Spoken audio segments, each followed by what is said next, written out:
Bien, seguimos aquí con nuestro documento HTML y el CSS que habíamos incorporado. Aquí tenemos nuestro sitio que habíamos hecho la otra vez. Y ahora vamos a establecer otro estilo que me interesa que, que se vea, que es el color de fondo, que también se utiliza mucho porque le da bastante, digamos, le genera un efecto bastante agradable sobre el sitio.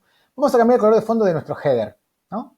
Vamos a agregar, por ejemplo, acá, con nuestro selector header, vamos a agregarle un background color, en este caso, que aún no lo habíamos usado, y le vamos a agregar, por ejemplo, ese que está allí, el Sky Blue.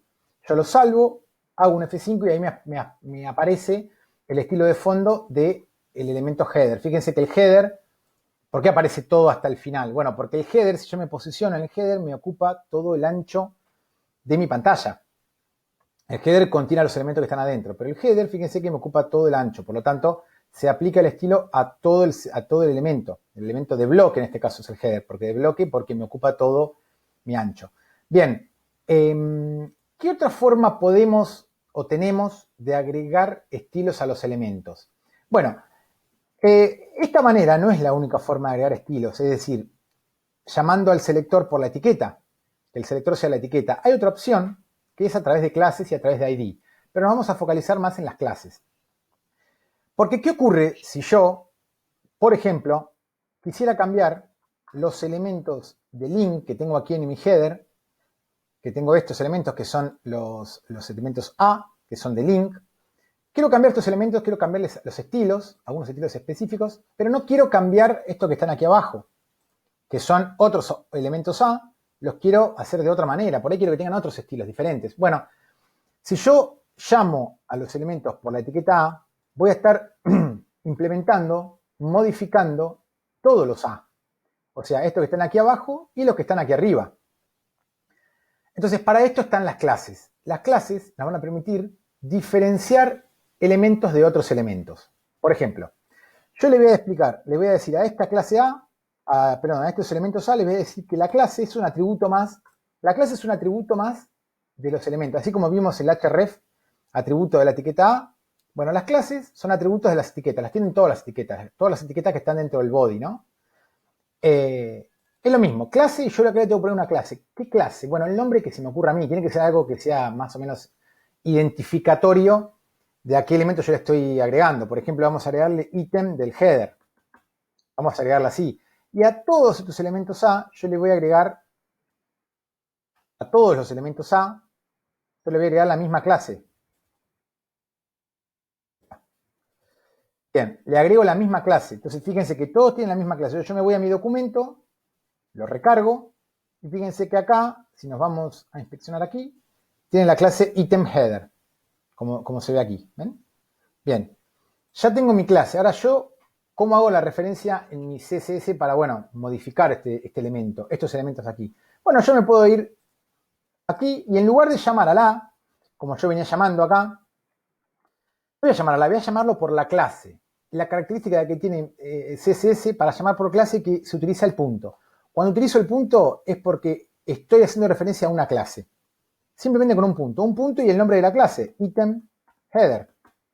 Cabecitas y después se trabaja igual que siempre. O sea, esta es la clase, item header, yo la estoy llamando aquí, item header, perfecto. Y aquí yo le voy a agregar, por ejemplo, voy a cambiar el tamaño, font size. Le voy a agregar un font size de 20 píxeles y le quiero cambiar la fuente. No quiero que sea la fuente por defecto, la Times New Roman. Le voy a agregar una fuente que va a ser la Arial, que en realidad es una fuente que ya tiene nuestro sistema. Si no existe esa fuente, va a utilizar alguna sans serif, pero es una fuente que ya viene predeterminada, también la Arial.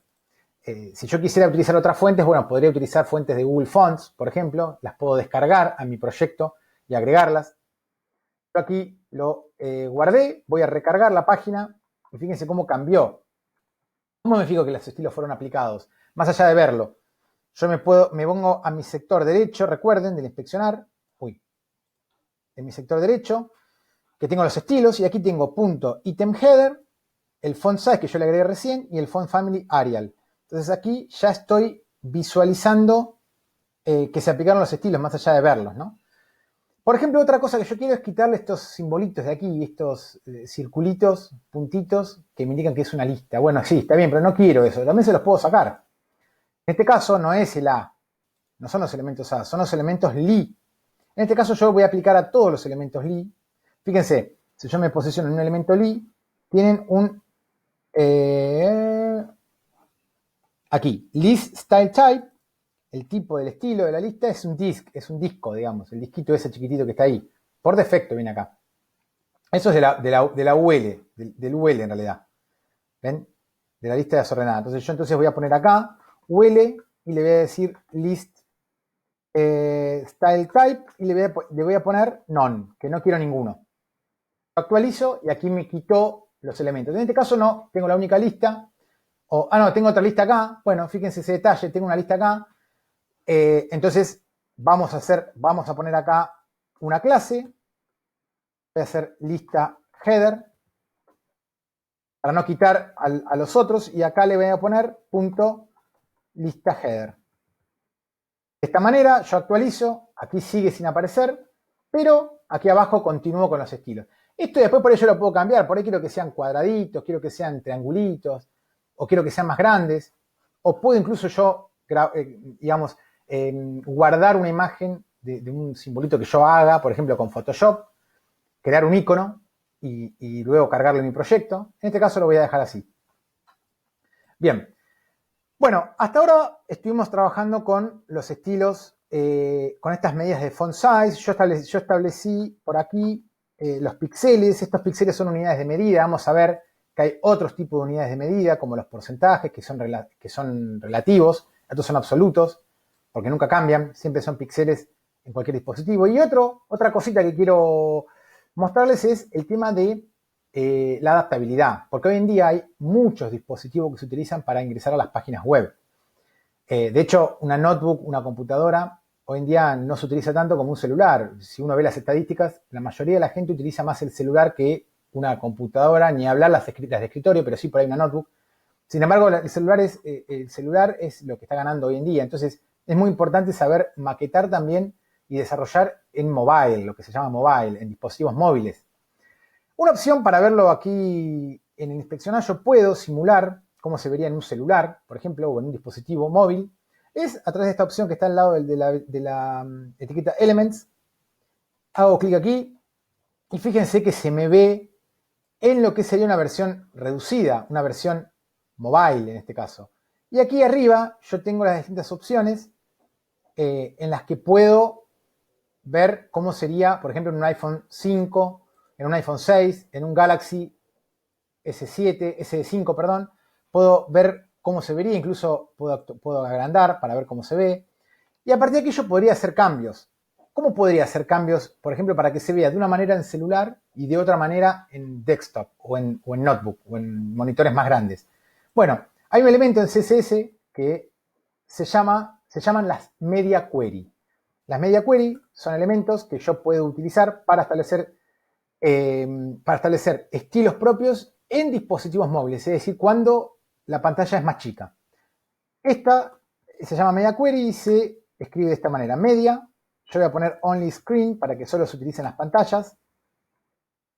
Only screen, y acá voy a poner un max width, o sea que la pantalla máxima, el máximo ancho, width es ancho, el máximo ancho sea de, por ejemplo, 760 píxeles, que esto es más o menos, este es el tamaño, hasta este tamaño, es el de los celulares, el de los iPhones. Bueno, ¿qué significa este max width? El máximo ancho. El máximo ancho puede ser como máximo 760 píxeles. Piensen que un monitor de notebook tiene aproximadamente unos 1200 píxeles, por lo tanto esto se va a aplicar, todo lo que yo escriba acá abajo se va a aplicar a partir de que yo tenga elementos, a partir de que yo visualice en dispositivos más chicos, o sea, hasta 760 píxeles. Y yo podría agregar acá, por ejemplo, que mis imágenes tengan a su vez un ancho del 20%. Del 20% de mi contenedor va a ser en este caso. Entonces, yo me vengo acá, fíjense que acá no cambia. Sin embargo, si yo me voy a mi celular, fíjense cómo se achicaron las imágenes. Esta es la potencia de de la media query. Así que bueno, es un punto importante a tener en cuenta.